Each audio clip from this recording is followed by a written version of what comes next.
हातलाई जुन दिएनलाई घाम भयो मलाई तिमी सम्झिने काम भयो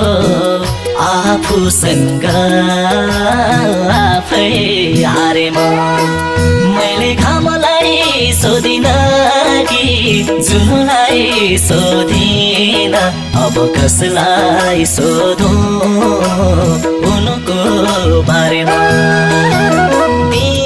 दिनलाई घाम भयो मलाई तिमी सम्झिने काम भयो आफूसँग आफै हारे मैले घामलाई सोधिन कि जुनलाई सोधिन अब कसलाई सोधौँ उनको